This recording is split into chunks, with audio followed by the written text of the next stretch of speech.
Não, o meu só ligou o computador dele, não ligou o outro, que é o que grava a reunião.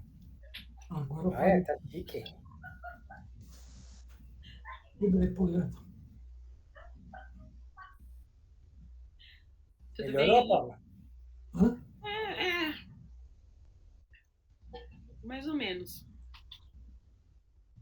Ainda tá difícil para comer, coisa dura. Aquela cerveja com amendoim japonês não vira, né? Ah, é por causa da boca ainda, Tá pô? vendo?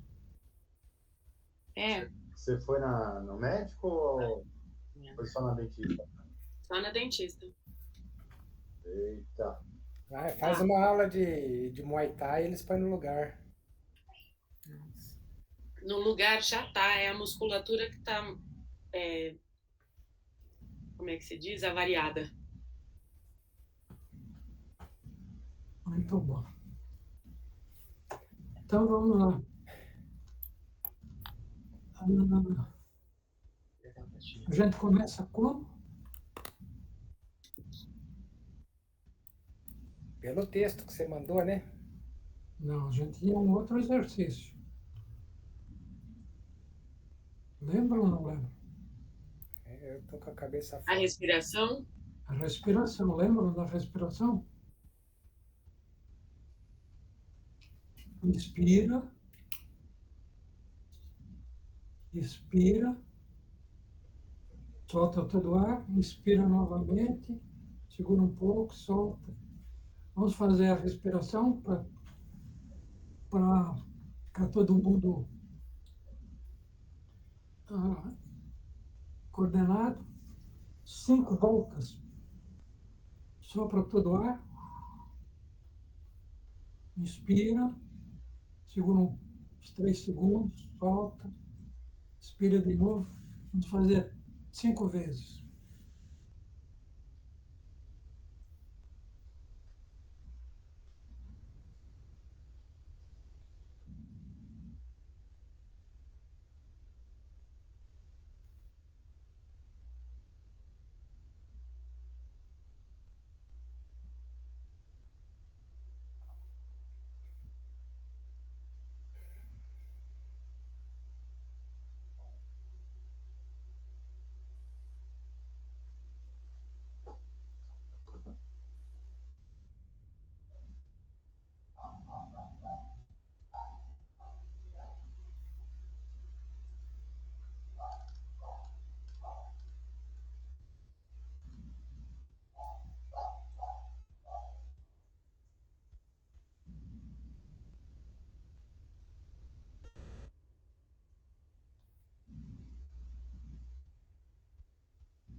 Ok?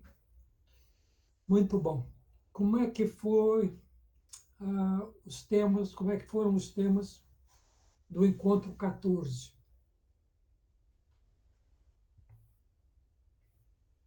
Eu achei legal, mas eu fiquei preso nas perguntas e não consegui responder. Você falou para fazer pergunta? Eu fiz a pergunta, mas aí eu não conseguia responder as perguntas que eu fiz. Hum, Que normalmente o professor faz a pergunta sabendo a resposta já. Você faz a pergunta com base na resposta. Só que eu fiz a pergunta sem saber a resposta. você daí não conseguiu a resposta? Mais ou menos, né? Não.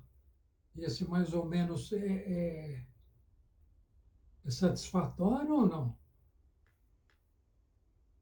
É, dentro do que da confusão do monte de coisa que eu estou fazendo, foi.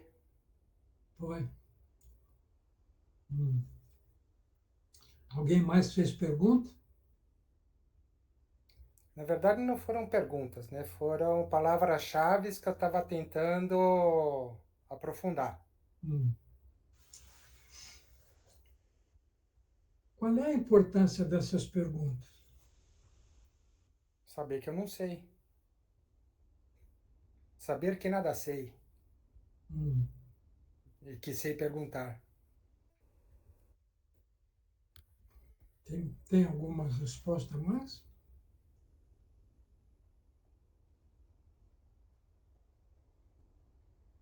Ou é mais cômodo responder as perguntas que eu faço?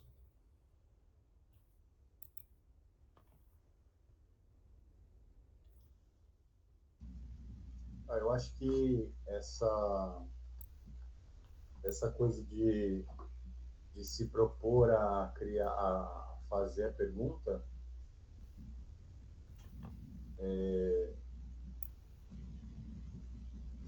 abre a possibilidade de encontrar coisas menos óbvias, né, que você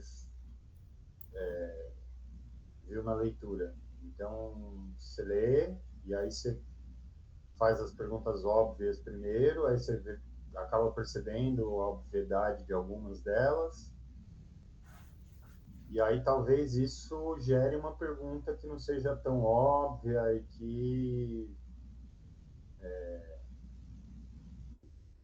que venha de um aprofundamento do entendimento do texto, né? Sei lá. Eu acredito que quando você tem um texto, você lê, você respondeu algumas coisas, e você faz uma pergunta, você se insere no texto. Você começa, é o que o Alexandre falou, você começa a fazer a parte do professor. Eu entendi de jeito diferente. Na verdade, eu saí do texto. Como sair? Tipo, você começa com uma citação Hum, do Sêneca. Aí, tal, não sei o quê, viver de acordo com as leis da natureza. Daí eu fui questionar o que que são leis da natureza. hum. Aí eu saí do texto, eu viajei na maionese. Você saiu ou você foi além? Tá, eu não tinha lido o texto ainda. Hum. Eu tinha lido só essa citação. Sim, vamos ficar só nessa citação. Quando você faz a pergunta, você sai do texto ou do pensamento que você leu, ou você vai além? Dá para interpretar dos dois jeitos, pai, mas eu acho que assim, a forma da divagação do raciocínio, né? Do que vem a ser lei de natureza e por aí vai, né? É fugir um pouco do contexto que ele coloca ali. Ampliou, tá? Mas não dentro do contexto que ele coloca. Foi para outros contextos. É isso que eu estou falando. Vocês concordam com isso? Então, eu acho que isso é o que eu acabei de falar, é você aprofundar o seu entendimento sobre aquilo. Não necessariamente está ligado com aquelas palavras, ou com a intenção do autor, ou com a intenção desse texto em determinado lugar. Eu acho que está ligado com a profundidade do seu entendimento sobre aquilo. Eu acho que é isso que eu falei, tipo, você sai da pergunta óbvia e encontra uma pergunta que testa o que você entende sobre aquilo. Então, o que é viver de acordo com as leis da natureza?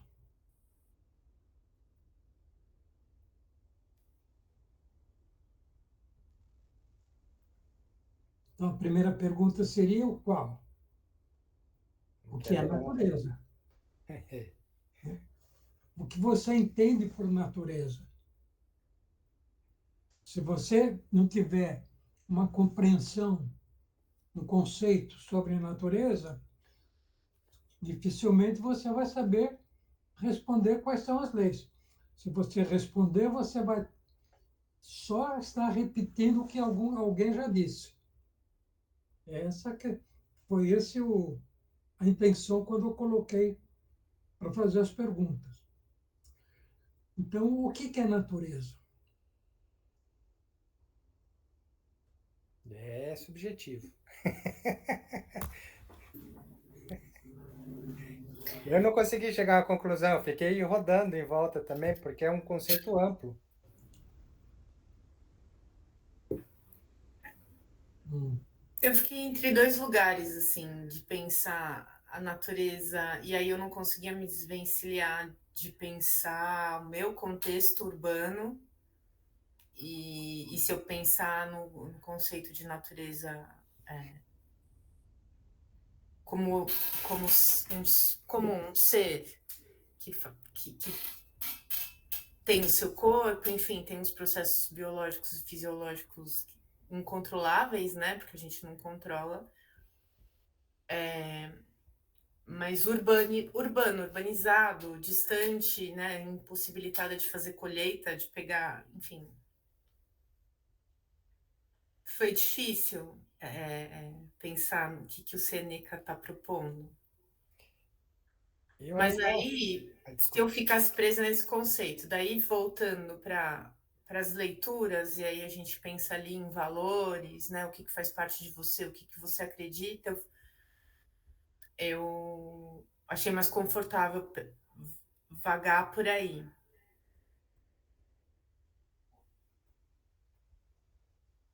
Para entender isso, eu entendi leis da natureza como leis da natureza humana.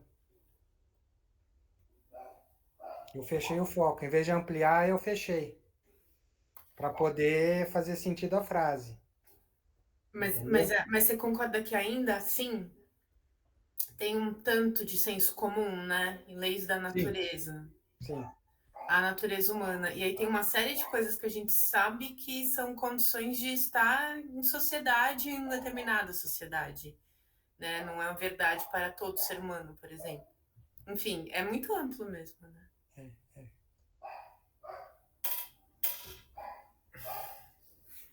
Mais alguma coisa? Eu acho que natureza é tudo que existe é natureza, tudo que é tangível, seja física ou mentalmente, é natureza. Porque, sei lá, se a gente pensar nas leis da física que Então, regem a natureza do nosso planeta e da nossa experiência enquanto seres vivos. Essas leis, elas não são óbvias, né? Elas... Vou passar a moto aqui. A pizza! Chegou a pizza. Faz parte da natureza. Faz parte da natureza. Então, o que eu estou dizendo é que as leis da física que regem o nosso planeta, né, a nossa vivência da natureza, elas não são óbvias, apesar de algumas parecerem óbvias, elas são criações humanas, né? Elas são interpretações das realidades, interpretações humanas. Então, eu acho que tudo entra nessa natureza aí. Tudo. Mais alguma coisa?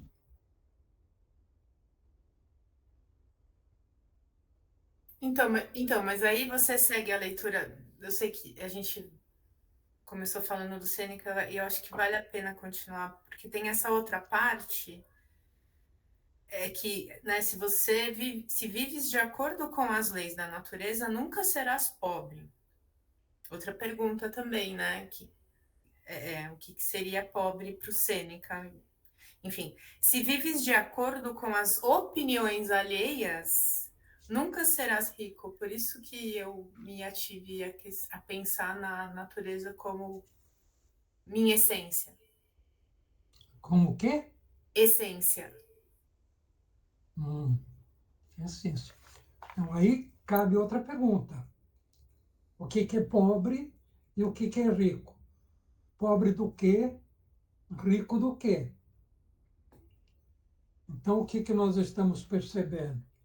Que a partir do momento que você começa a questionar o que é natureza, qual o nosso objetivo nesses encontros?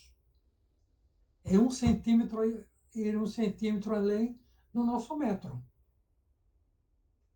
Então, se nós ficarmos pura e simplesmente na resposta, ou na primeira resposta, ou naquilo que a ciência apresenta como resposta, nós não sairemos do lugar, né? Nós continuamos adquirindo informações. Que para mim, informação nem sempre é cultura. Ela só ocupa espaço. Então, o nosso problema é aquilo que o Caíto disse. Natureza é tudo. Tudo é natureza. Né? E isso vamos dizer, é a essência do budismo, é a essência do hinduísmo e é a essência do cristianismo. Como é que nós vamos encontrar Cristo nisso? Em algum momento dá para colocar Cristo aí?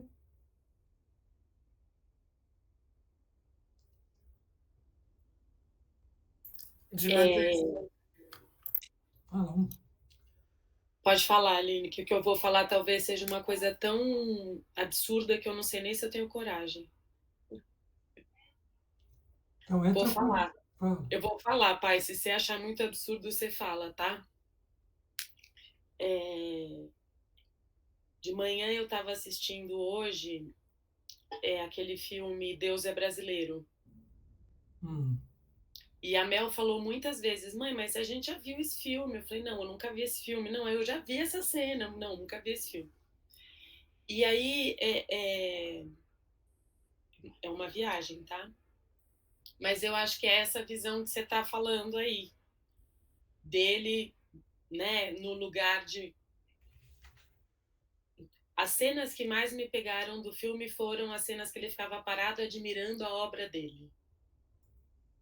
Né? Primeiro porque escolheram paisagens incríveis, mas também para pensar que loucura que é a gente achar e acreditar, ou ter gente que acha e acredita que tem um Deus que pode ser personificado desse jeito humanizado.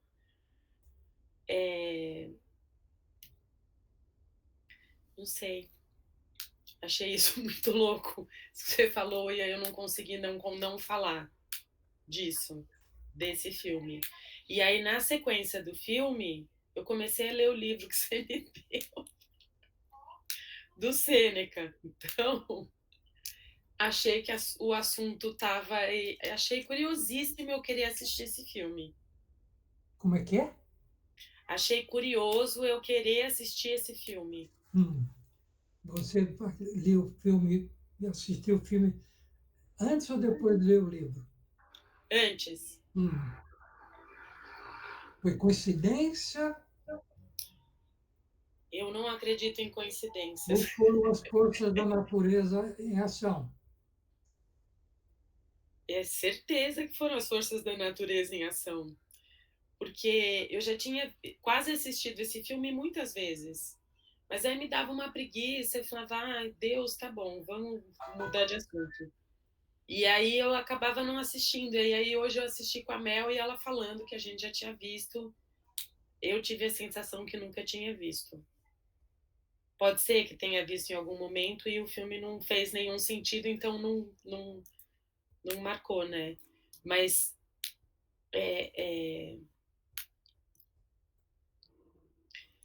eu acho que essa visão aí, nesse caso, me pareceu católica, né?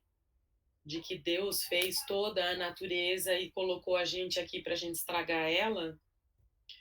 É como se o humano não fosse natureza. Então, eu não sei se ele considera tudo natureza. Ou pelo menos a interpretação católica dessa parte da história, sei lá. Ele tem do Sêneca ou do Antônio Fagundes? Não entendi, Caí. Você está falando do Sêneca ou do Antônio Fagundes? Eu estou falando da minha interpretação do filme, vendo ele lá sendo Deus, E depois ler o Sêneca falando as coisas lá. Eu li pouco, li a introdução, acho que umas 15 páginas eu li.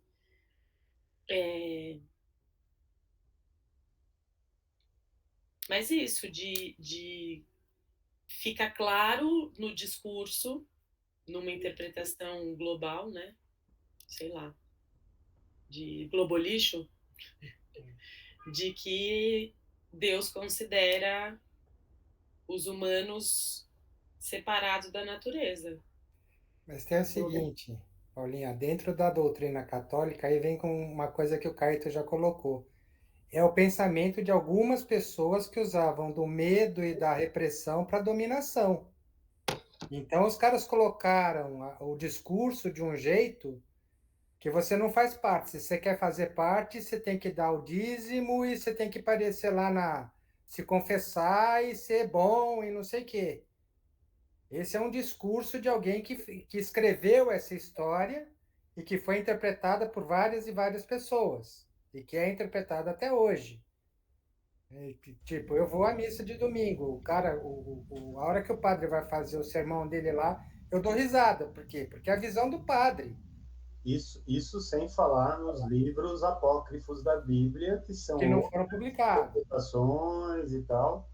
entendeu? E eu acho, Paula, que aí na tua fala teve uma coisa, né? Que é muito louco personificar a figura de Deus. Mas Cristo é a própria personificação da pessoa de Deus. Ele é Deus na Terra. Dentro de uma doutrina. Então, eu acho que, em certa medida, toda a religião ela personifica de alguma maneira o próprio Deus para aproximar ela do humano, ou para aproximar a gente do divino. Eu acho que é a mesma coisa. Justamente para dar essa visão ou esse entendimento de que é possível a gente atingir uma divindade. Pelo menos é a minha leitura sobre isso. Eu vejo que Cristo nos coloca como uma força da natureza, a própria natureza, quando ele diz: vós sois a luz do mundo. E quando ele diz: vós sois o sal da terra. Quer dizer, a luz ilumina e o sal conserva. É isso? Então tem uma amplitude essas palavras muito grande. Agora, o que vocês estão colocando, eu acho que ele vai muito além, porque o grande problema não é o que o cristianismo diz, é o que o judaísmo diz. Porque o cristianismo é, é uma parte, de até um certo ponto, dissidente do judaísmo. Né? Qual o grande pecado da humanidade? A maçã. Hã? Trepar embaixo da macieira. Comer a maçã. Comer o fruto do conhecimento, né? Tentar o conhecimento, tentar atingir a divindade, a sabedoria divina. Exatamente. Então, quem que criou isso? Foi Deus ou foi o homem? Trepar e nem comer maçã é pecado. O pecado é querer entender o que está acontecendo. É, porque o grande problema do homem comer a maçã, para a igreja, é ele abrir a mente. Esse foi o grande problema. Então, nós temos que pensar um pouco nisso. Qual é por que é pecado? Por que é pecado eu querer manifestar a minha essência divina? Se o próprio Cristo diz: o reino de Deus está dentro de vós. Então é muito complicado isso tudo. Mas, se nós pararmos e pura e simplesmente aceitarmos o que a igreja diz, ou condenarmos o que ela diz, nós vamos estar no mesmo lugar, de uma ponta na outra. Então, o que a gente precisa é encontrar o caminho do meio e começar a encontrar a nossa verdade. Eu acredito que eu sou uma partícula divina?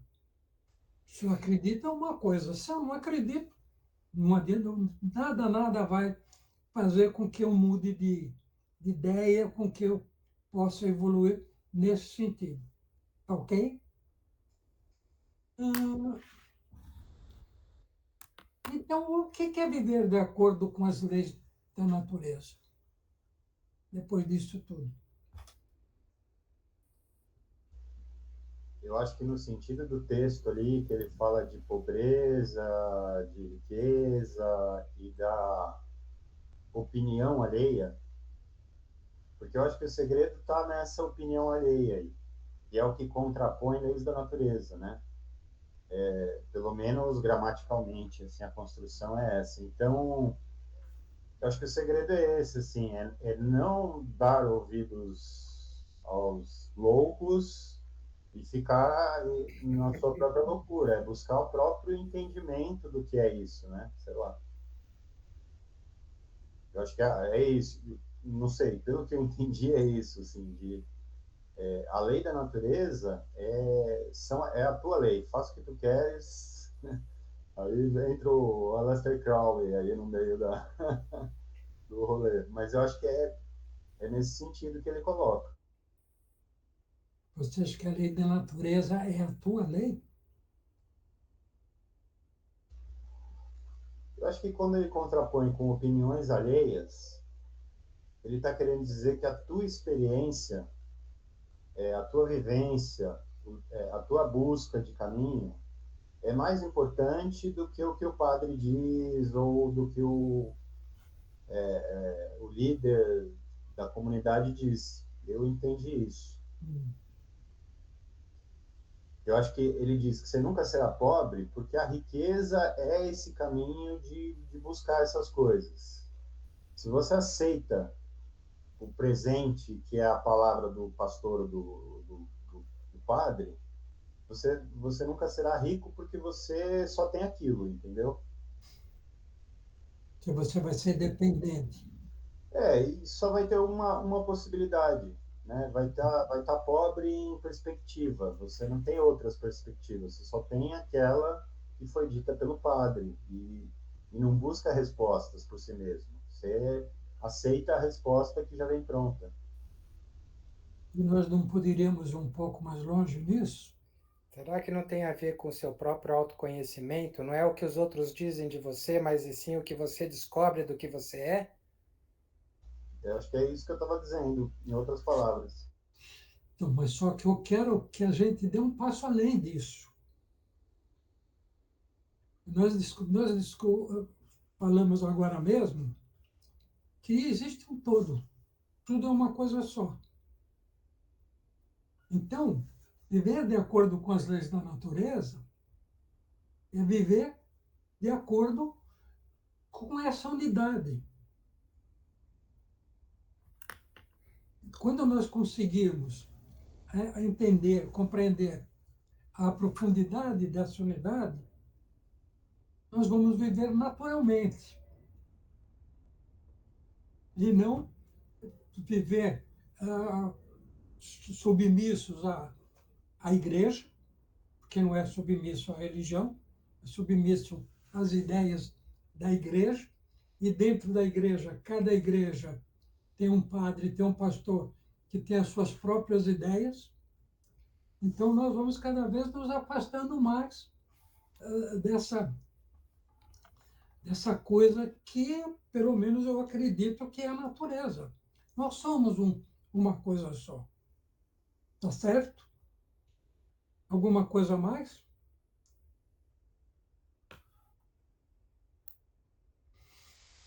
Então, vamos em frente. Dentro do estoicismo, nós vimos uma pergunta. Você vive de acordo com seus valores? Aprende com seus erros? Qual é a importância, a profundidade desses conceitos?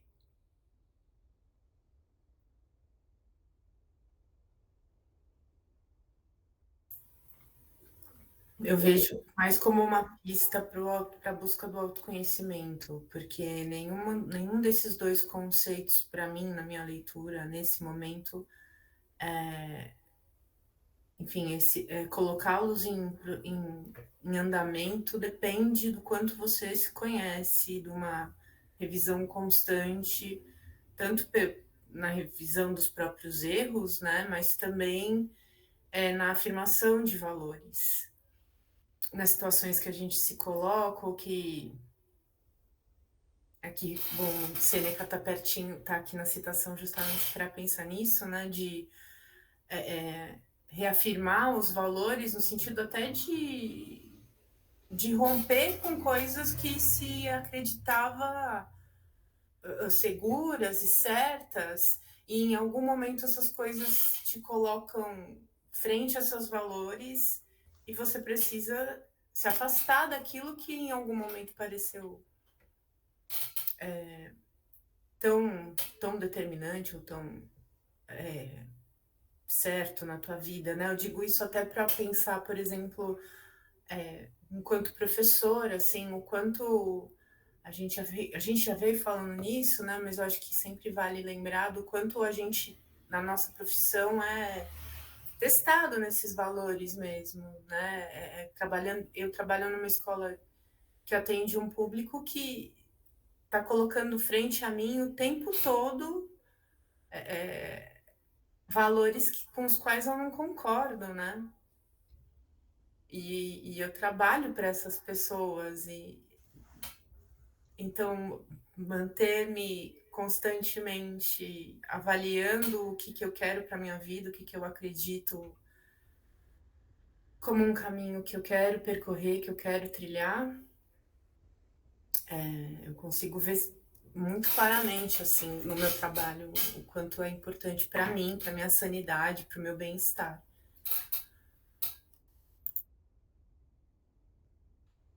Muito bom. O que mais?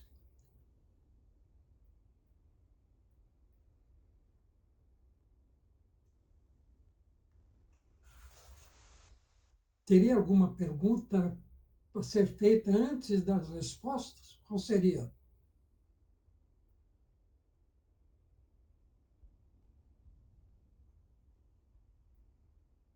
O que são valores?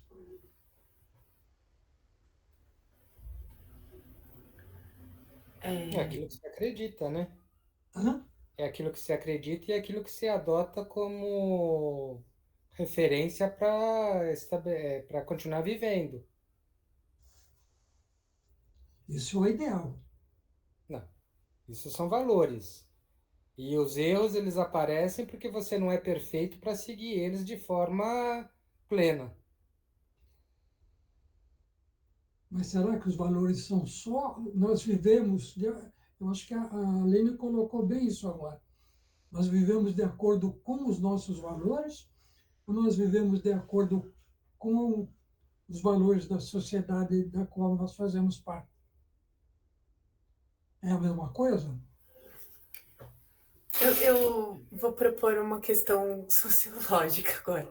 Eu acho que a gente está num momento chave, inclusive, de quais são os valores dessa sociedade, em quais a gente se inscreve. Porque eu estava falando disso hoje com a minha tia, teve festa junina da minha sobrinha, e aí a gente estava conversando, eu contei um pouco de como tá difícil, né, se relacionar com adolescentes, que é isso, eles estão mostrando para mim como eles estão absorvendo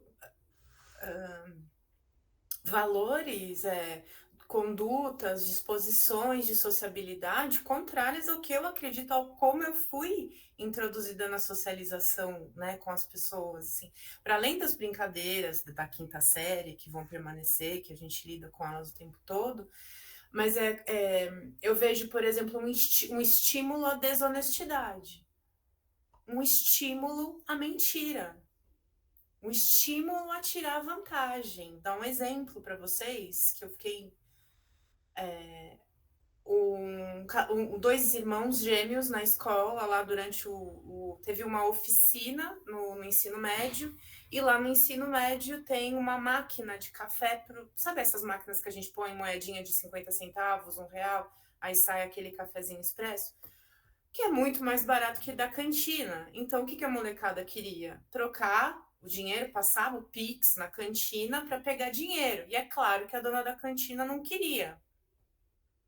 Já começa aí uma coisa muito esquisita, né? Porque você tem o acesso ali de pessoas que são trabalhadores, enfim, tem uma série de pessoas que gostariam de tomar um café, não tem café de graça, e aí você tem essa coisa, né? Você pode tomar um café na máquina de R$1 ou pagar, sei lá, R$5 no expresso da cantina. E a mulher da cantina não troca o bendito do dinheiro para você.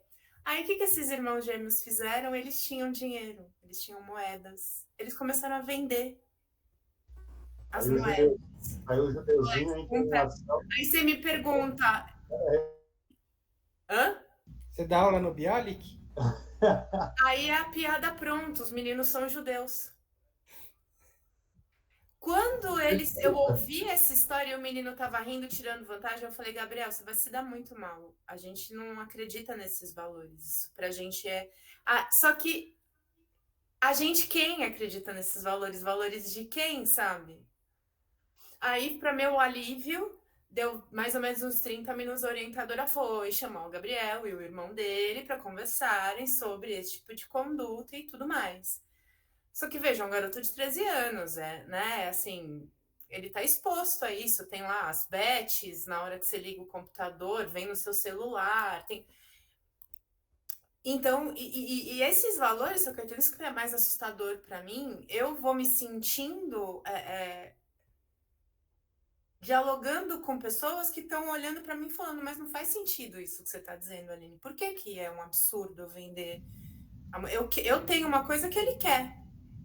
E eu posso cobrar o quanto eu quiser, mas o valor já está na moeda, meu bem. Então, você Gata, troca o dinheiro para o garoto ou não. Mas aí não, mas tem o banco que é socialmente aceito como instituição que empresta dinheiro a juros. Então, o moleque não está fazendo nada de diferente. Pois é. E eu sei, isso não é uma coisa nova, está em tempos bíblicos, eu sei. Né? Os fariseus faziam isso já. Eram os fariseus? Mas, enfim, até os protestantes para falar que era pecado emprestar dinheiro a juros. Porque, a usura, não é? A usura. Proibia a usura porque justamente era o que rolava, né? Bom, e daí, às vezes a gente tem a sensação, nós professoras, né, de que a gente fica aqui levantando um estandarte, assim, para nos seguirem, né? E aí você pensa nessas falas sobre doutrinação, e na verdade a doutrinação está ocorrendo de todos os lados, né? Enfim. Então são, na verdade, quando o senhor diz pra gente, né? Ela vem um pouquinho. Diz pra gente que tem outras perguntas antes de pensar na resposta, eu acho que uma delas é constantemente, quando eu digo reafirmar os valores, é se perguntar o que são esses valores, né? E se são esses valores são imputados pela sociedade ou são até formados no seio familiar, que eventualmente você discorde, ou no momento da vida você resgate. Então, se perguntar constantemente o que são esses valores e como eles me moldam, né? Acho que essa é uma pergunta inicial para mim. Eu acho que tem mais uma questão aí, pode? Fala.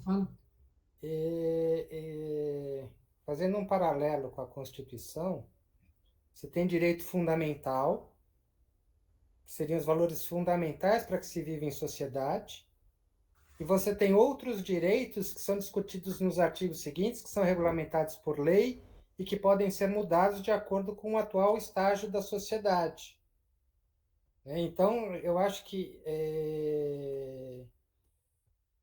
tem alguns valores que para a gente são essenciais e que a gente não consegue negociar com eles, vamos dizer assim, E tem alguns valores que são moldados de acordo com a característica, o ambiente ou o período da vida que você está, enfim, né? O atual estágio da sociedade que vai te moldando. Porque se você ficar ferrenho, preso só aos seus valores, você também fica estagnado. Né? Então, tem algumas coisas que você vai se adaptando, se adequando, né? E evoluindo. Porque se você ficar preso nos valores, você vai estar no dente por dente, olho por olho. Lá de trás, era um valor. Roubou, corta a mão. Era um valor. Que hoje já não é mais um valor da sociedade. Então, eu acho que tem alguns valores que são sei lá, honestidade é uma característica, sei lá, que é essencial, né? Mas você tem alguns valores, como, por exemplo, não usar o celular dentro do cinema. Há 10 anos atrás era proibido. Hoje todo mundo usa. Os caras até filmam o filme. Né? O cara não assiste o filme, ele vai no cinema para filmar o filme. Você vai num show para filmar o show. Né? Mudou a relação de valor. Você não vai lá para assistir alguma coisa. Você vai lá para filmar um negócio para depois postar no TikTok. Então mudou o valor de eu vou a um show para ter um momento de prazer, ou eu vou a um show para gerar like. Mudou a relação de valor em relação a ir a um show, por exemplo. Né? Mas o like gera dopamina no nosso cérebro, né? É prazer também. Sim, mas mudou o foco do prazer. Mas será que valor é só busca do prazer? Não, estou pegando como exemplo, Aline. Só um Não, mas é legal, porque daí a recorte. gente pode expandir a pergunta. Porque quando você colocou do celular, por exemplo, o valor que está por trás para mim é respeito ao espaço coletivo. Sim. Né? E aí a gente tem todo o fenômeno da pandemia que tirou essa noção de coletividade para muitas crianças e muitos jovens adolescentes e adultos, vou dizer. Então, o respeito à coletividade, que é um valor para mim, como professora, né, Paulinho? Para a gente é assim, coletivo, gente. É questionado. E eu, como professora e pessoa que tenho que olhar para os tempos presentes para circular no meu né, nessa relação de trabalho que eu tenho com as pessoas, eu preciso entender que esse valor está sendo recolocado, reatualizado, não sei, e talvez seja um valor que, como você disse, se eu me mantiver fixa ele, eu perca o bonde da sociedade, né? Mas tem alguns que esse, por exemplo, é um que eu gostaria de resistir nele, é um que eu prezo por esse valor. Até porque eu acho que do jeito que a gente está encarando a situação climática, assim, é necessário que a gente volte a reativar esse valor, né? Porque senão a gente acaba com o planeta em 10 anos ou menos. Muito bom. Então, nós vemos como essa pergunta é capciosa, né? Você vive de acordo com os seus valores? Então, qual é a primeira pergunta que nós fazemos? Quais são os meus valores? Esses meus valores são meus ou são valores da sociedade em que eu vivo? Esses valores são meus ou eles são impostos pela política, pela igreja? Então, é uma coisa que nós precisamos revalorizar. Começar a pensar, eu tenho algum valor meu, legítimo, que eu faço como aquilo que o Xande falou, porque eu acredito que esse é o caminho da verdade, o caminho da justiça. Porque, na verdade, a grande maioria dos valores que nós vivemos nos são impostos, querendo ou não querendo. E se não tiver esses valores, a sociedade vira uma bagunça. Então, eles não são de todo mal. Eles têm o seu lado positivo, mas é o momento de nós pararmos para... Por quê? Qual é o nosso desejo aqui? É o autoaperfeiçoamento, é o autoconhecimento. Então, começar a conhecer quais são os nossos valores legítimos, nossos. Isso não significa de nós vivenciarmos e aceitarmos os valores da sociedade. Muito pelo contrário, nós temos que obedecer esses valores. Ok? Outra coisa é o aprender com seus erros. Como é que é essa coisa aí, aprender com os erros?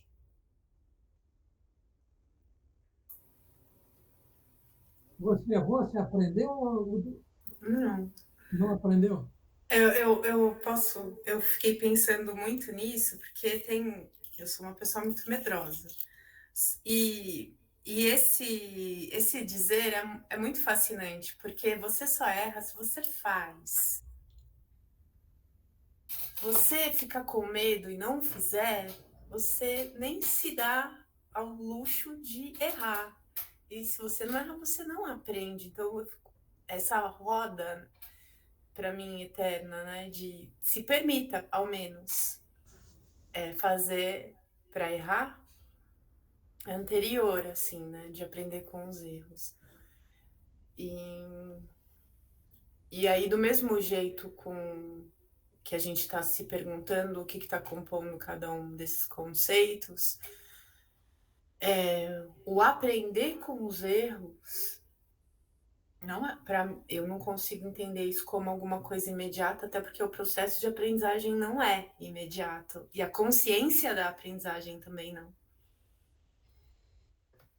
Veja bem, o Marco Aurélio ele diz uma coisa que é mais ou menos o seguinte: você aprende ou peca por fazer e muitas vezes peca por não fazer.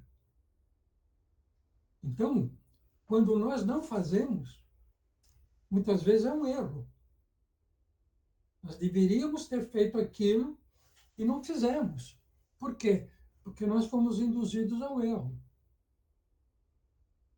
Então, aprender com seus erros significa o quê?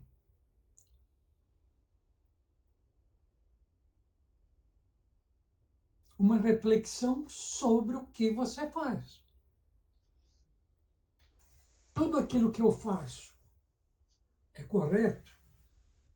Tudo aquilo que eu faço é correto no sentido de me levar a dar um passo adiante? Tudo aquilo que eu faço é correto no sentido de eu colaborar para que o outro também dê um passo à frente? Então, muitas vezes, eu não errei. Só que você não fez absolutamente nada para o outro que está ao teu lado. Dá um passo à frente. É um erro isso ou é comodismo? Ou é inteligência? Ou é canalice? Ou é política? Depende. Ou é igreja? Depende da situação, né, seu Caetano? Exatamente. Você vê É uma. quantas possibilidades existem. E quantas possibilidades existem. E nós só não vamos errar se nós pararmos para fazer a compreensão do que, em que situação, em que momento a coisa está acontecendo. Mais alguma coisa? Paula está falando muito porque a mandíbula não permite, e o Melcom falou o tempo todo, o Melcom fala só com os olhos.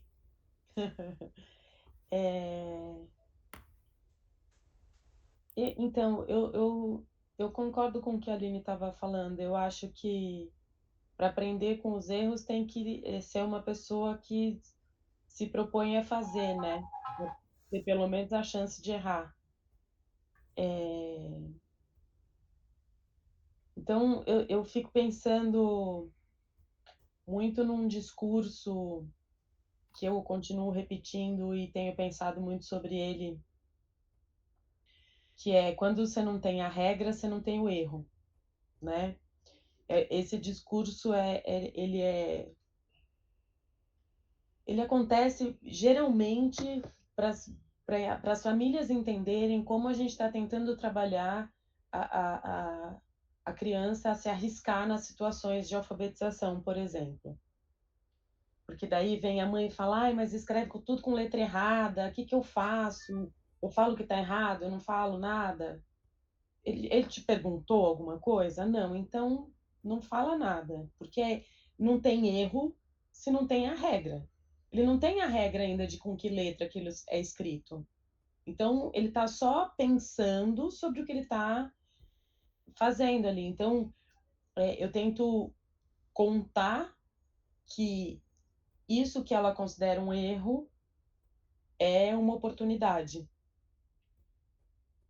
E aí, essa criança tem paz para seguir o processo dela de compreensão daquilo que está ali sendo apresentado para ela.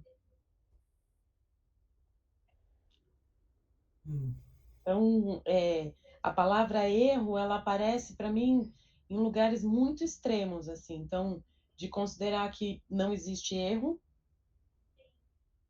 né? De trabalhar com as crianças para elas entenderem que não é você só vai errar se você fizer, mas experimenta, tenta, vai lá ver o que que é, pergunta, fica curioso.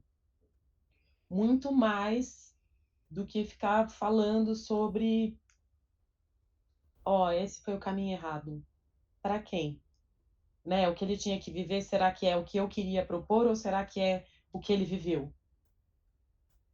Então, e aí eu entro no outro extremo do erro, que é saber o quanto estou errada de xingar no trânsito,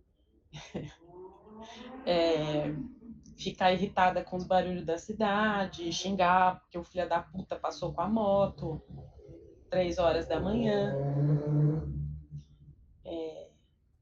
Então, o erro acaba, como em qualquer situação, sendo relativizado, né?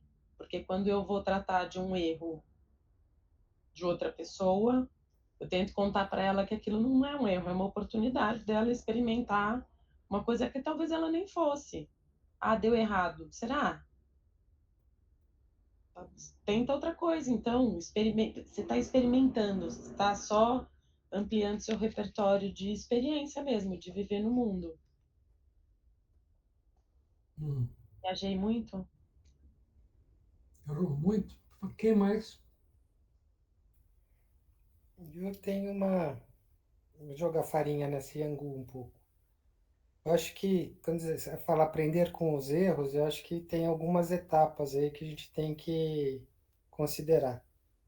Primeiro tem a etapa de você conseguir identificar o erro. Depois você passa por uma etapa de compreender o que está errado, aceitar o que está errado, e a hora que você aceita, você tem a oportunidade de aprender. Porque se você não identificar, não está errado. Se você identificar e não fizer nada, continua fazendo errado. Entendeu? Se você não conseguir, vamos dizer assim, digerir esse processo, né? Não é estanque, como a Aline colocou, é processo. Se você não conseguir estabelecer o processo, você não tem um processo de aprendizagem com o erro, mas tudo parte do princípio de você conseguir identificar o erro e entender que está errado. Porque por vezes você não entende que está errado, você acha que está certo. E você vai continuar fazendo errado. E aí entra a subjetividade do erro também. O que que é errado? E por que é errado, né? O que que é errado? Quem que colocou essa norma para dizer que é errado? Viajei Mas, também. falando. Quem falou?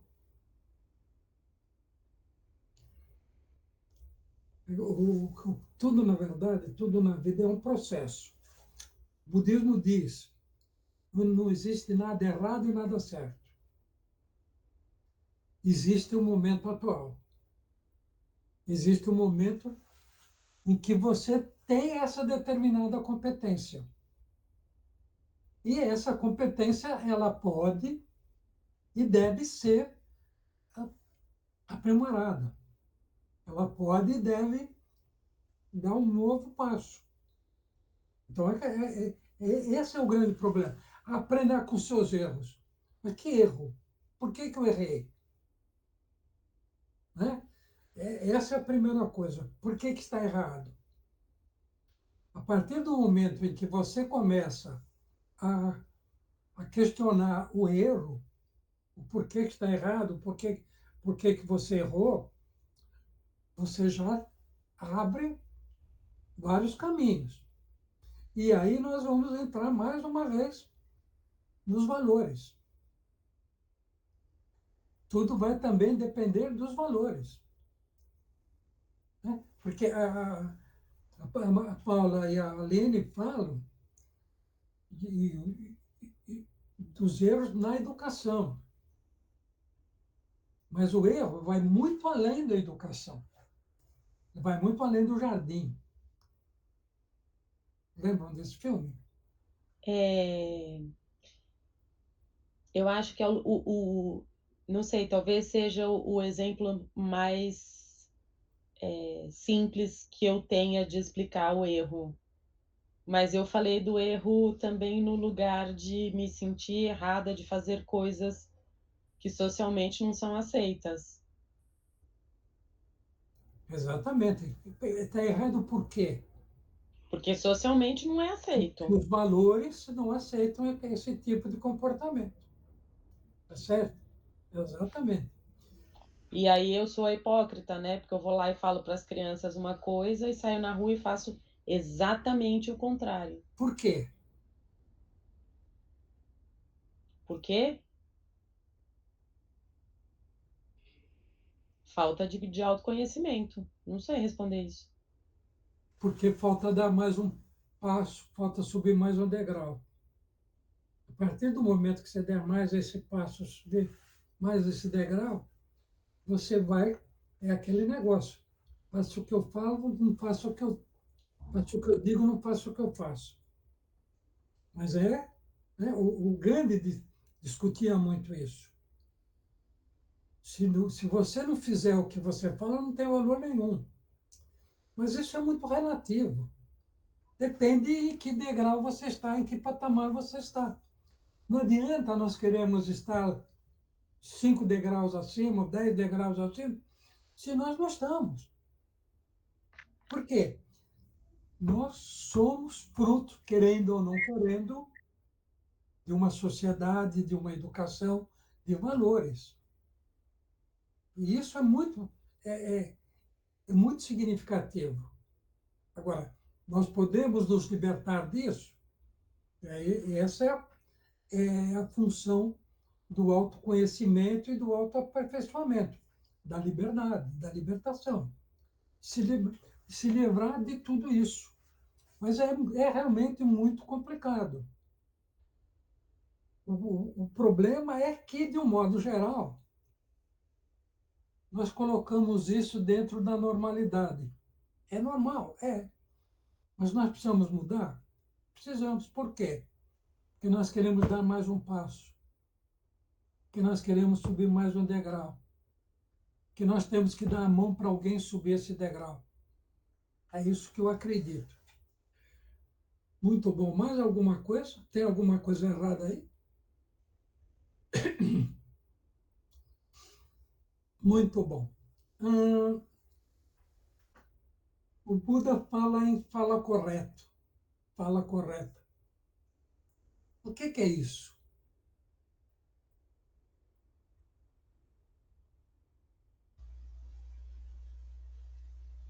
Eu vi uma coisa estranha nesse texto, que é usar os gregos para explicar o budismo. Eu não entendi o objetivo disso.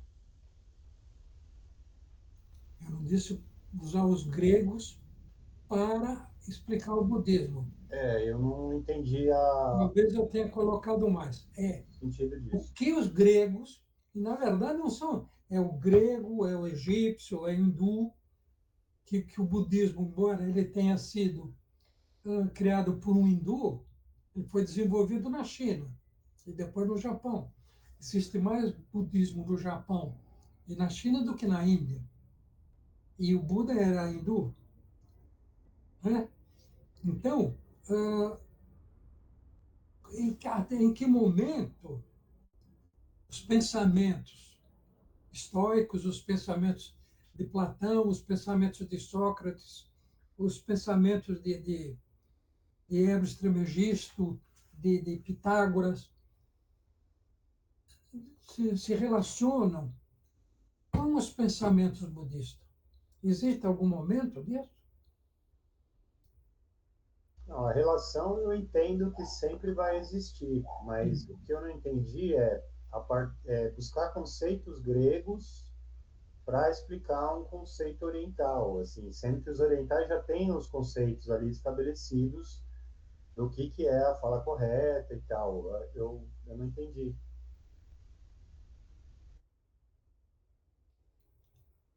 Não estou entendendo a tua colocação. A minha colocação é a seguinte: tudo é relacionável a tudo, né? Você pode relacionar o pensamento grego, o pensamento egípcio, o pensamento pré-colombiano, o pensamento indígena. Você pode relacionar qualquer pensamento com qualquer pensamento. Isso dá para fazer. O que eu não entendi é a necessidade de incluir conceitos do pensamento grego para explicar um conceito budista, sendo que os budistas já têm os conceitos para explicar esse conceito de fala correta. É isso que eu estou dizendo. Relacionar é possível, sim. O que eu estou dizendo é, por que escolher os gregos para explicar um conceito budista? Sei, talvez eu não tenha colocado esse negócio direito. Realmente eu não sei, eu não tenho ele agora na mão, mas se você teve, é porque eu, na verdade, formulei errada a questão, né? É como eles se relacionam, não a obrigação de mostrar ou como você vai mostrar. Não. E algumas coisas se relacionam, outras não. Porque as sociedades são extremamente diferentes. O que não é diferente? É a busca pelo conhecimento, é a busca pela verdade, é a busca pela liberdade. Isso não é diferente. Pode ser em qualquer parte do mundo. Não, Eu tive um entendimento diferente, então. hã? Eu tive um entendimento diferente. Não são entendimentos diferentes. Não, Fala. dessa discussão, né, dessa fala correta, os conceitos budistas eu não tenho tanta profundidade para poder falar a respeito. Mas esses conceitos gregos, romanos, essas coisas todas, têm a ver com política. A fala aqui, nesse contexto, eu entendo como um ato político, não um ato de político, um ato político de relacionamento humano em sociedade. E acho que talvez os conceitos gregos tragam com maior clareza, essa relação humana que existe quando você vive em sociedade e como você se comunica dentro dessa sociedade. Não sei se o objetivo era esse. Mas quando eu li, eu entendi dessa forma. Eu falei assim, tem um conceito que deve ser mais, vamos colocar assim, diferente, né? Fala da mesma coisa, mas de jeito diferente. E o conceito grego ele é um conceito mais político, de como é que você vive em sociedade. Como é que você se comunica dentro dessa sociedade? Como é que você trata o próximo? Como é que você quer ser tratado? Como é que você se trata? Ou eu estou fora do cabo? Não, está certo. E o budista? No Então, budista não tenho condição. Vai lá, Caio. eu entendo o que você está falando e eu acho que é isso mesmo. O que eu estou dizendo é, se você pegar lá a fala correta, e procurar e for ver quais são os conceitos, são 4 conceitos básicos, assim. Falar sempre a verdade, não falar coisas contraditórias deliberadamente, não falar com crueldade e não exagerar nem retocar os fatos, não inventar as coisas, né? Não melhorar os fatos do que eles já são. E são conceitos muito simples, assim. Eu acho que tem a ver, se relaciona com essa questão política que você falou, de relação social, mas eu vejo como coisas mais simples do que conceitos gregos que são relacionados, mas partem de outro ponto de vista, de outra cosmogonia, de outro entendimento de mundo, de outra realidade até espiritual. Então é aí que está o meu questionamento. Por que escolher conceitos gregos para explicar conceitos budistas? É esse o meu questionamento. Agora eu entendi. O que o Xande colocou e o que você colocou é exatamente isso. Os gregos usavam a palavra de duas maneiras. Pelo poder, que era o poder da oratória, e pela política, que era o poder da convivência. O Buda, quando ele propõe a fala correta, ele está pensando num processo espiritual. O processo espiritual, ele não deixa de lado o processo político. Ele deixa de lado o processo do poder. Você não precisa usar a palavra como poder, não é? Mas usar a palavra como uma evolução espiritual. É nesse sentido que eu coloquei essa relação, essa pergunta. Eles caminham paralelos, político e o espiritual? Eu acho que mais ou menos, né? Porque o relacionamento político não necessariamente tem uma via de autoaperfeiçoamento pessoal. É um autoaperfeiçoamento coletivo, no sentido de coletivizar o aperfeiçoamento, né, da relação política. E essa fala correta budista, ela tem um viés político também, mas eu acho que a principal característica dela é essa desenvolvimento pessoal. Também coletivo, mas eu acho que o foco dela é o desenvolvimento pessoal, espiritual pessoal. Eles não são complementares? Um está voltado para o interior e o outro está voltado para o exterior? São complementares, mas são focos diferentes, né? Uma coisa é você querer melhorar a sociedade como um todo a partir de si. E outra coisa é querer melhorar a si a partir da sociedade como um todo. Então, eu acho que isso é uma diferença grande, assim. São complementares, podem funcionar juntos, mas eu acho que são pontos de partida e de perspectiva de onde chegar diferentes. Então, vocês veem quantas palavras a fala correta provoca. Mas veja bem, nós não podemos esquecer que o Buda é espiritual. Porque o que levou o Buda a propor a senda óctupla? O caminho para a iluminação. Hã? O caminho para a iluminação. O caminho da iluminação é o quê? O autoaperfeiçoamento. E o que mais? Por onde ele começou? Pela meditação. Não, antes. O autoconhecimento. Ele Não, começou, quando ele entra em contato com o mundo, com as dores do mundo, não é? ele começou com o sofrimento. Então, a intenção dele, a primeira intenção dele, foi fugir do sofrimento.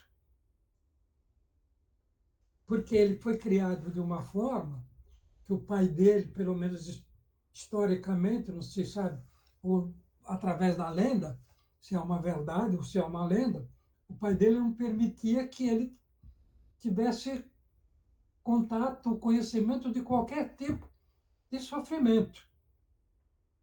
E aí ele vê um velho, ele vê um doente e ele vê um morto. E dizem para ele tudo isso é sofrimento. E E vê ele a fala, pobreza. como é que nós E vê a vamos... pobreza. Hã? A pobreza também está aí. Ele vê a velhice, a morte, a doença e a A pobreza. pobreza, certo. E como é que nós vamos fugir disso? Através da seda ócula, que é um caminho que vai fazer com que você não se deixe influir sobre isso. Mas isso não significa que você não vai ter isso na tua vida. Isso não significa que você não vai sofrer. E quando você adquirir a iluminação, você sofre sem preocupação nenhuma. É complicado o negócio. Ele foi muito ousado na proposta dele. Então, a fala correta é exatamente essa. É falar de uma forma que eu possa me desenvolver espiritualmente, falar de uma forma que eu não sofra e que eu não cause sofrimento aos outros. Porque a fala política, ela muitas vezes, ela causa muito sofrimento. A fala social, muitas vezes, causa muito sofrimento. A causa espiritual, dependendo, aí entra outra coisa, dependendo da linha, da corrente de pensamento, causa muito sofrimento. A fala espiritual dos, dos israelitas, a fala espiritual dos católicos, a fala espiritual dos evangélicos e de tantas outras coisas, é mais uma fala pisando, cutucando o sofrimento que tem. O sofrimento está na tua cara. E quando você não sofre, ele põe o sofrimento na tua cara. E o Buda quer exatamente se afastar disso, não negando, que é o que o estoico diz. Ele não nega. Ele pura e simplesmente procura compreender. Por isso que é a reta compreensão da fala, a fala correta, ou a reta compreensão da fala.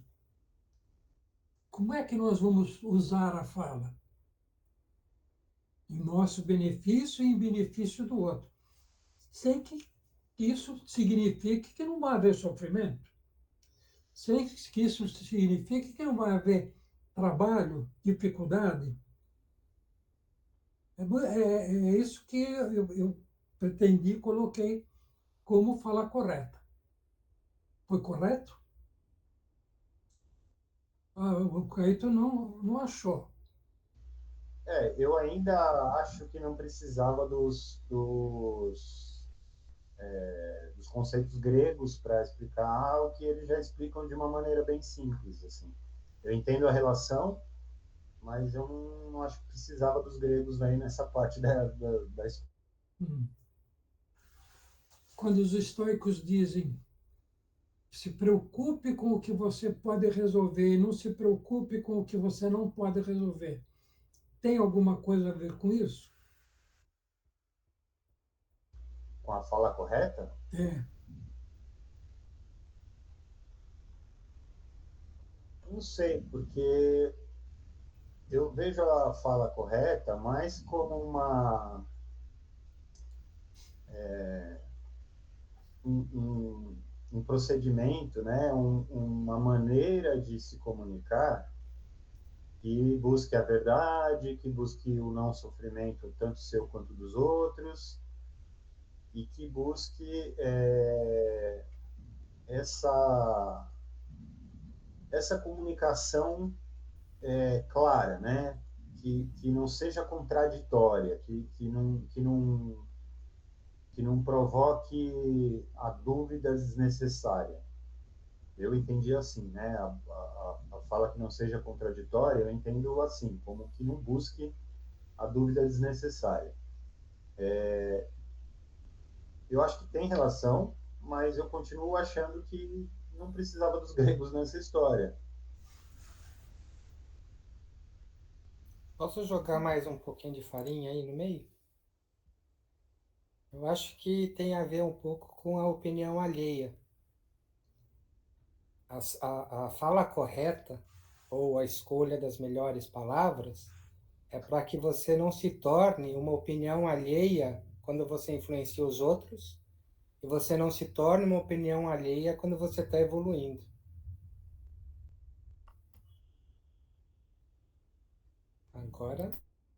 Agora é com vocês.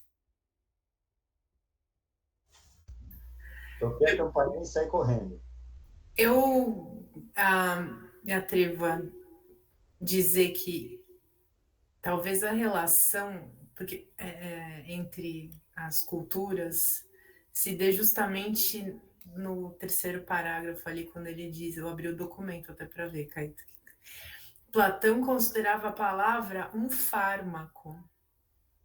E aí, se você parar por aqui e pensar na palavra como isso, né? Como uma cura, ou como um veneno, enfim, saber fazer o uso da fala, entender que a fala tem poder, acho que é uma premissa tanto para um quanto para outro. E escolher o que você vai fazer com essa fala. E aí depois eu preciso depois me aprofundar melhor nos conceitos budistas que eu também não conhecia. Mas quando você cita ali, eu peguei verdade, coerência e honestidade, né? É uma fala, é um remédio mesmo, né? É uma fala medicinal, é um apoio, é a que você se imagina do lado de uma pessoa com quem você confia, que vai te... E mesmo quando você é o estranho, né? Uma pessoa que tá vendo alguém desconhecido em sofrimento, precisando de ajuda, e você escolhe o que você vai dizer, né? Você não vai aumentar o sofrimento da pessoa, né? Eu acho que o encontro de hoje ele se relaciona de várias maneiras, assim, se a gente for pensar as outras discussões que a gente teve também, né? Então, quais são os seus valores diante disso, né? Pensando que a sua iluminação também depende de como você se coloca no mundo nesse sentido, né? O que você expressa, o que sai da tua boca, né? Aí você vai lá para aquele ritual da manhã, você não vai acordar e reclamar do dia, já sair falando palavrão, enfim, atraindo uma série de vibrações ruins para você mesmo, que vai repercutir no que você vai dizer para os outros. Enfim, eu fiquei amarrando os nós aqui para a gente tentar aproveitar o que essas duas culturas podem nos ensinar. Lembrei do Pendejo Malparido. A gente está assistindo Narcos e aí o Pablo Escobar chama todo mundo de mal parido e é um xingamento bom, né?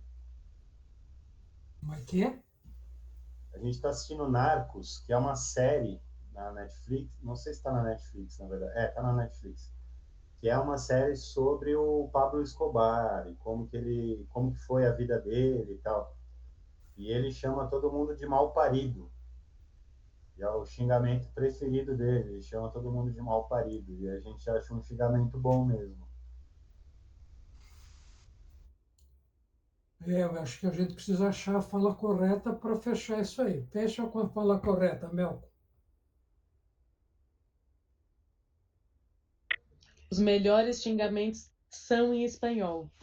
Todos. Não, acho que francês é melhor, né? Fica até mais bonito. Muito bom. Tem mais alguma coisa sobre a fala? Esclareceu, Caetano? Continua contra? Não, eu entendi, o conceito eu entendi.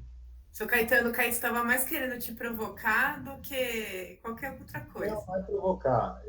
Sim. O conceito eu entendi. É que nos outros textos que você mandou, quando você estava falando dos conceitos da senda óctupla, tinha as palavras em sânscrito e os conceitos em sânscrito.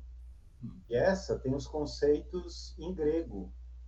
E para mim foi um estranhamento, e aí eu pensei um pouco sobre isso e achei que, não sei, eu achei que os conceitos em sânscrito seriam melhores do que os conceitos em grego.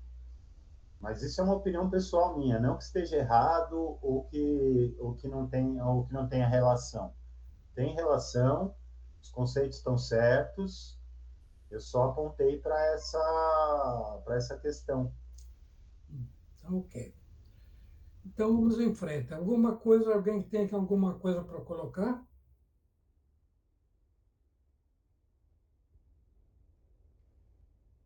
Isso vocês colocaram na aula passada. Toda aula, né? Toda aula a mesma coisa. É. Então vamos pegar um pouco das 7 leis. As 7 leis que nós já vimos no encontro passado. Tem a intenção e desejo.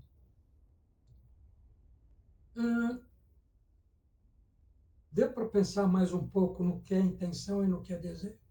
No que é desejo? Antes das 7 leis, tem o Sermão da Montanha, né? É o fome e sede de justiça. Então, eu pulei. Então, vamos lá no Sermão da Montanha. O que é fome e sede de justiça?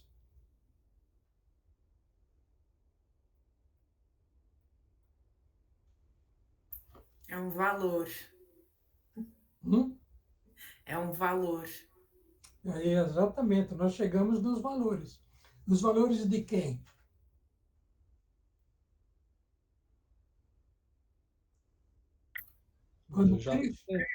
Quando Cristo coloca isso, ele está falando sobre os valores de quem? Ele fala que é do Deus, né? Mas é para os homens isso daí. É o quê? Você tem que falar mais alto. Tá muito baixo aqui? Não estou ouvindo, está longe. Deixa eu trazer mais perto aqui, peraí.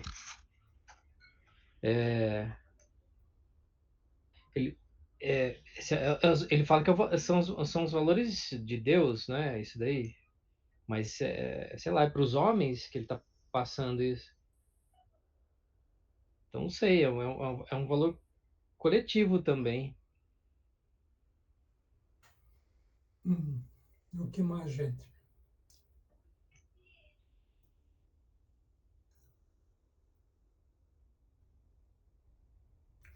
O que é fome?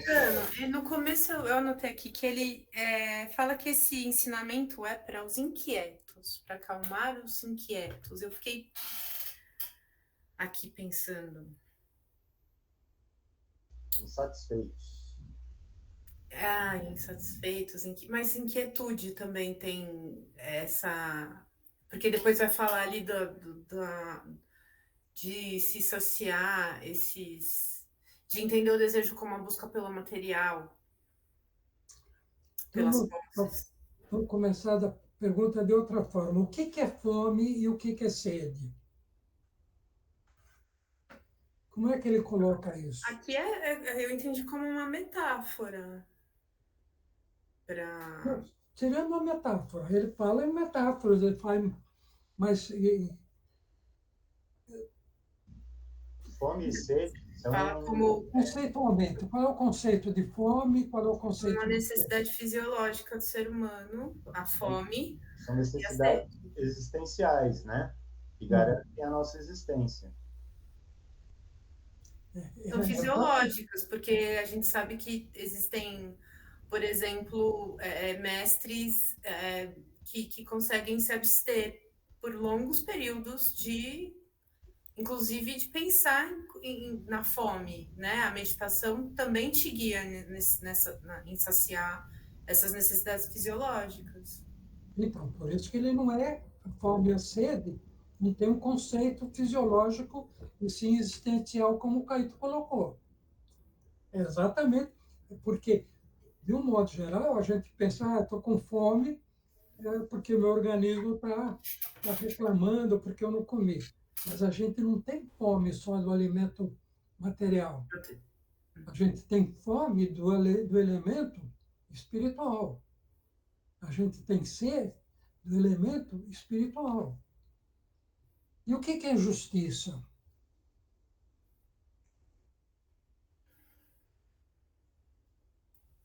Um conceito de se viver em sociedade onde todos consigam se relacionar de maneira satisfatória.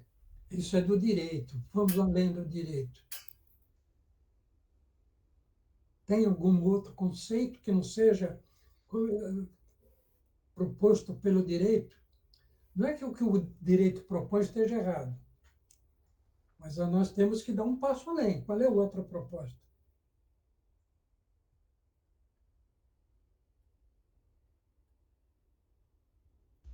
Eu acho que nesse sentido espiritual, a justiça é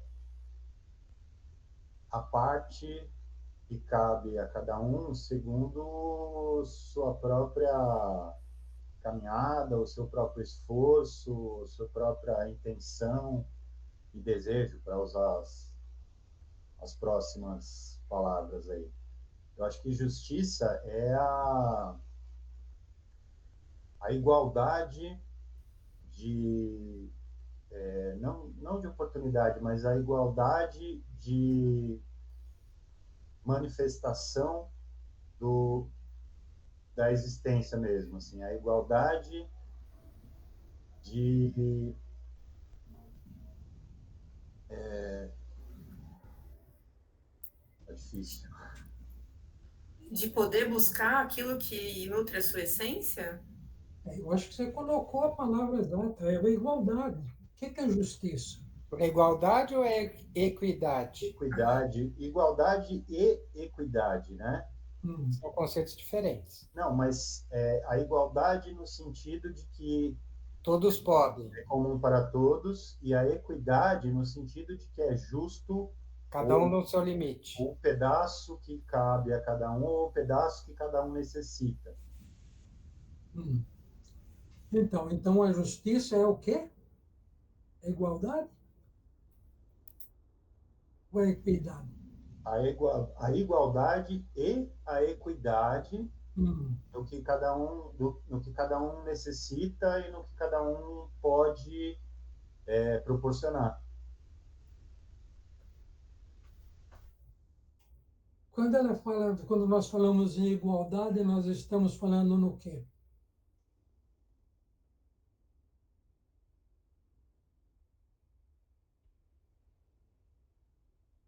Que somos todos um. Que todos temos os mesmos direitos. E todos temos as mesmas responsabilidades. Porque o grande problema é esse. A grande maioria acredita em direito e esquece a responsabilidade. Então, quando nós tivermos fome de sede e de justiça, nós vamos ter fome de direitos e fome de responsabilidades. Parece uma coisa simples, e é.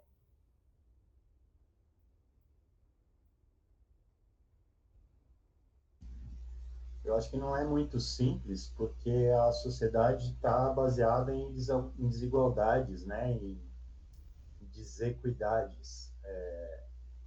É permitido e estimulado que se acumule o máximo possível para si mesmo. Então, basicamente, não há justiça nesse tipo de sociedade, né? E outra coisa que o Cristo fala, quando ele fala nisso, ele está falando no sentido espiritual também. Né? Para que a gente tenha essa equidade espiritual. Porque todos nós, a palavra usada é somos todos irmãos, somos todos filhos do mesmo Pai, segundo as palavras de Cristo. E para que nós sejamos todos, tem que haver justiça, tem que haver igualdade. Daí, possibilidades para todas as pessoas da mesma forma. É quase o slogan do Comando Vermelho. Paz, justiça e igualdade. Qual é a A diferença? gente vê como é distorcido esse conceito, né? Qual é a diferença? Que o Comando Vermelho está inserido nessa lógica de acumular o máximo possível para si, principalmente de poder, de dinheiro, né? E que a paz, justiça e igualdade para os meus e para os outros, bananas, né? Você colocou, é quase igual. É um quase, às vezes é só uma vírgula esse quase. Muito bom. Alguém está com fome? Está com sede? Ah lá, o Xande. Garoto. Não pode passar vontade, que dá verme. Eu estou aqui no sangue de Cristo. Não é o sangue de boi, mas é o sangue de Cristo. Muito bom. Então, vamos lá voltar para intenção e desejo. E a gente vai ver que tem relação com fome e justiça. O que é intenção e o que é desejo?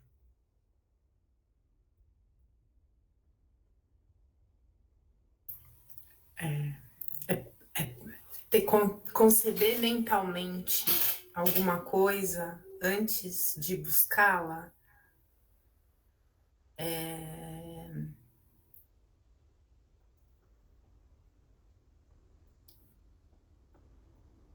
Aí vou voltar em valores, seu Caetano, que coisa, não? Mas eu acho que mediado por esses valores, você concebe alguma coisa mentalmente antes de Qual é a origem da intenção e qual é a origem do desejo? Desejo vem da falta, né? Desejo vem da falta? Acho Da que não consciência da necessariamente. falta? Eu acho que não necessariamente, porque os bilionários desejam mais bilhões. Ah, mas aí eles faltam, por exemplo, a fala correta, uma série de outras coisas que eles não têm. Quando nós temos a intenção de alguma coisa, o que nós fazemos? Eu acho que a intenção é a vontade, né? É a ação volitiva, é a ação de criar caminho para executar alguma coisa. É a intenção, é a volição, é a vontade. O desejo, eu acho que é a necessidade de preencher algo, de conquistar algo, de acumular algo. Então, acho que a diferença entre a intenção e o desejo é que a intenção cria o caminho e o desejo antevê a recompensa, por assim dizer. Ou o desejo pressupõe a recompensa. Tem uma frase que agora eu não me lembro de quem é. Tá? Complicado. Pode ser do Buda, pode ser do Einstein, pode ser do Krishnamurti, não sei de quem é. O que a mente não cria, o coração não deseja. O que significa isso?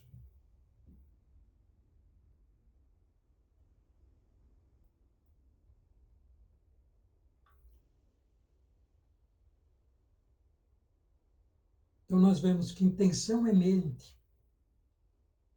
Né? A intenção é mente, é algo elaborado, é algo planejado. E o desejo é o coração, é a emoção, é aquilo que o Caíto acabou de falar, aquilo que nós desejamos receber, é a recompensa.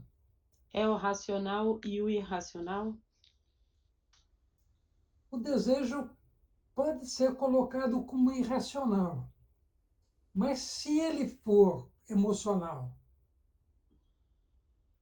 ele nem sempre é irracional. quando você deseja o bem do outro, é irracional? Não. Né? Então, nós temos que pensar nisso, a intenção. Qual é a minha intenção? Eu tenho intenção de fazer isso, isso, isso. E aí você tem que fazer o quê? Você tem que elaborar, você tem que fazer um plano, você tem que se definir o que você quer, você tem que colocar na balança os valores.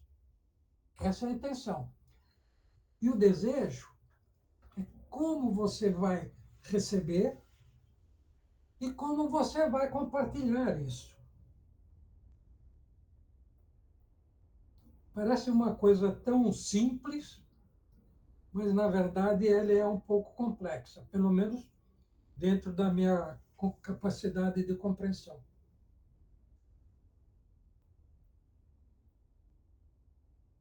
É intenção ou é desejo?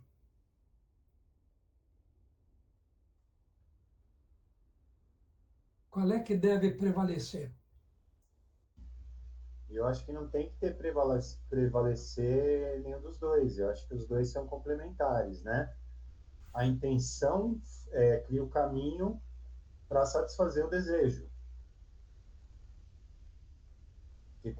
Eu acho que é esse o sentido da frase aí que você falou, que você não lembra o autor. Eu acho que é isso, assim, a intenção cria o caminho para a satisfação do desejo. O desejo pode ser emocional, pode ser sentimental, ou seja, está relacionado com a emoção, com a sensação.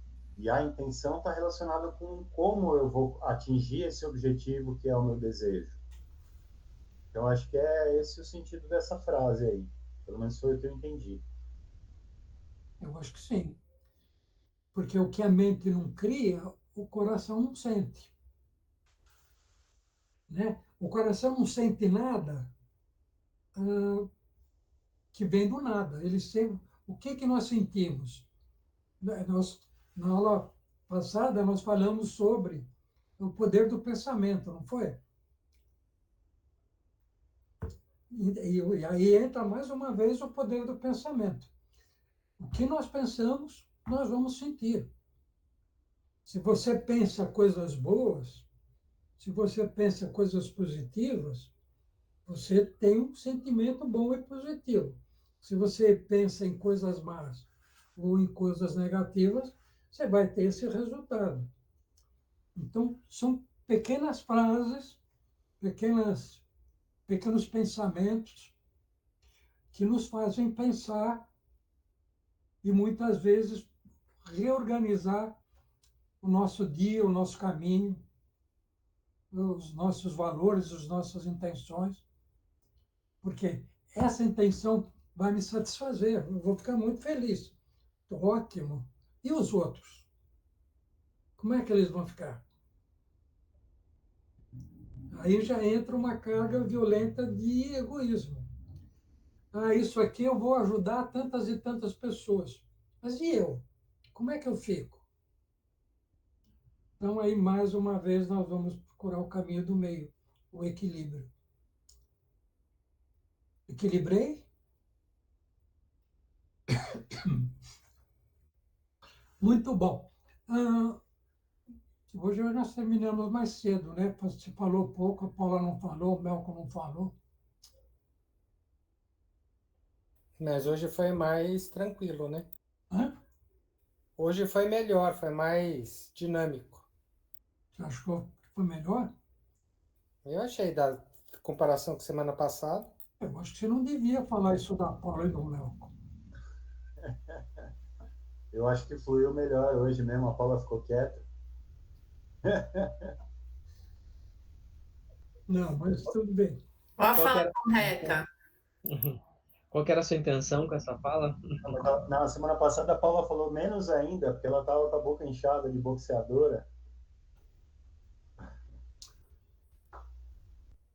Eu sempre faço colocações para trazer vocês para a atualidade.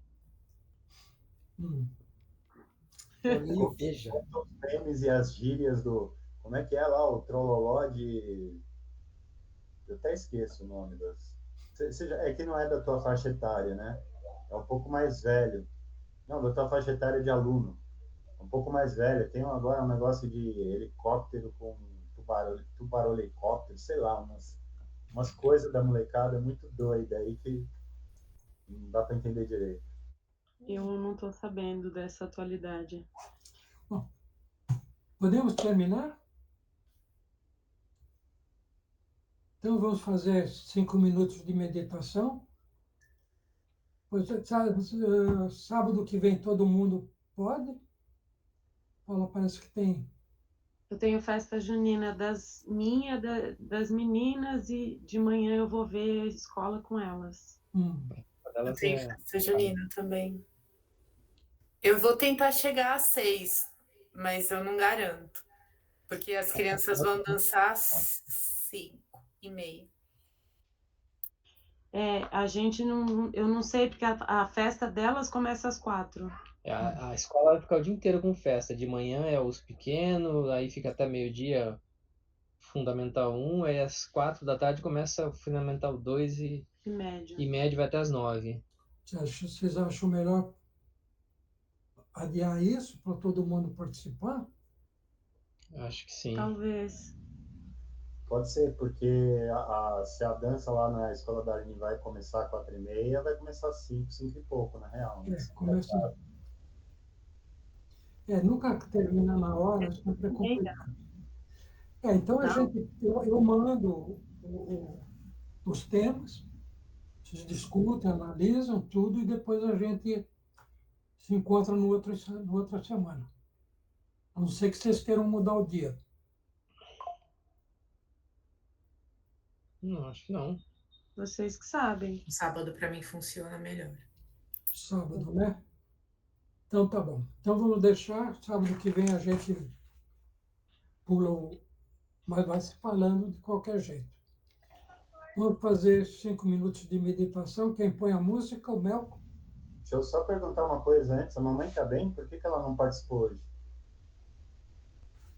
A mãe hoje está meio esquisita. Posso contar a história? Pode.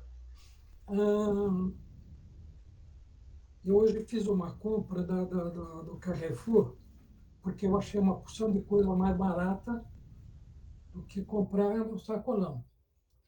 E eles ficaram de me entregar entre 2 e 4 horas. E ela de manhã, vamos sair? Eu falei, nós não podemos sair, porque eu tenho que esperar a entrega do Carrefour.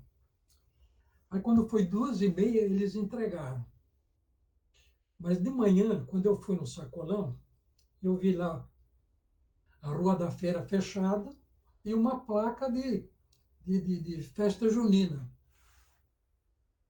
Aí quando ele saiu, o cara do Carrefour foi embora, ela pegou, me ajudou, tudo, aí ele foi embora, ela foi deitar e eu fui lá na feira. E perguntei para uma menina, até que horas vai? Ela me falou, vai até as 4:30, às 4:30 nós temos que parar.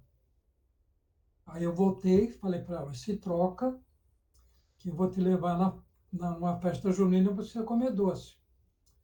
Eu não quero, ela falou, eu não quero. Eu não quero. Bom, você não quer? Então nós não vamos. Quando foi 4:35, ela aparece aqui e fala, eu vou lá na festa junina sozinha. Agora não está mais, o pessoal foi embora. Aí ela ficou brava. Aí ela ficou brava comigo, porque ele disse que eu só faço o que eu me interessa, que eu não gosto de festa, por isso que eu não fui levado, não sei o quê. Então, o que aconteceu foi isso. E eu falei, vamos então participar da reunião com os filhos. Eu falei, não quero participar, eu vou dormir. E dormiu até agora, acordou agora e pegou a gente com a boca na botija.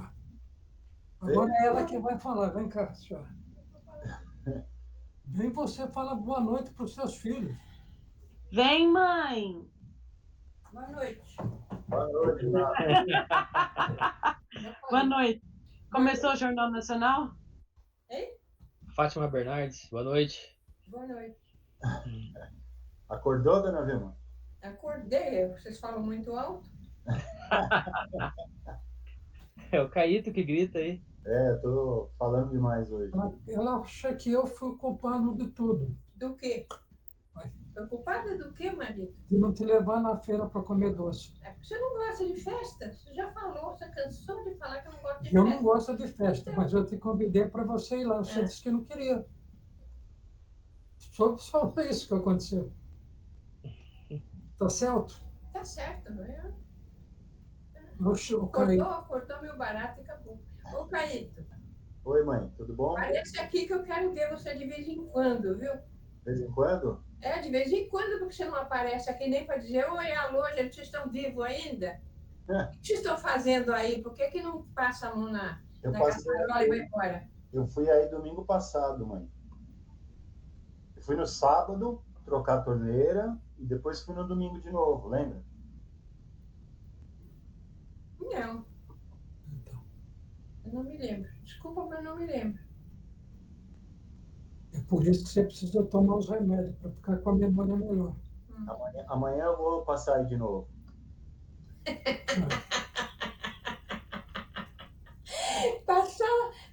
Passar debaixo de...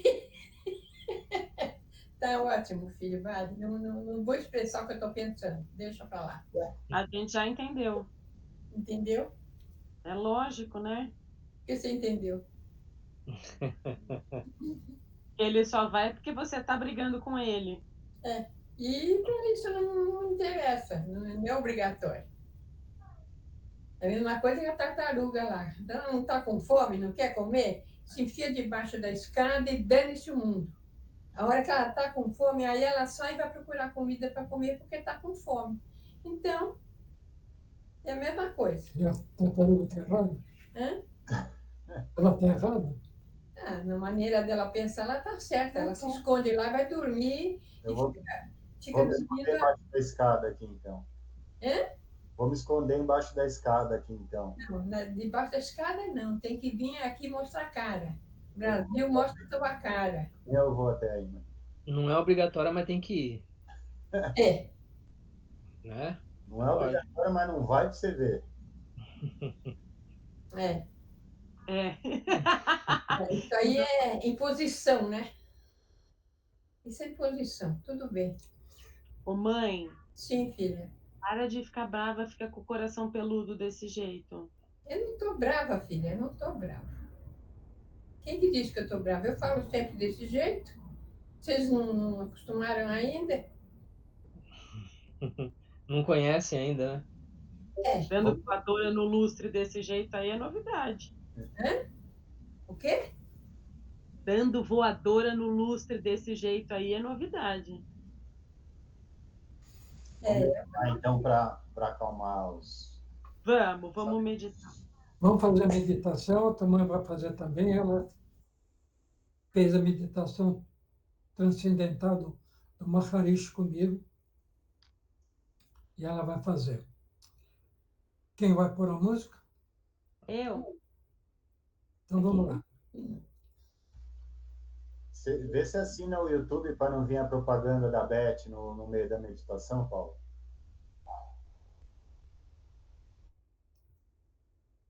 A propaganda vem nos 5 minutos, Caíto. Propaganda de quê? Propaganda de uma empresa que faz jogos.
Tchau, até semana, obrigado.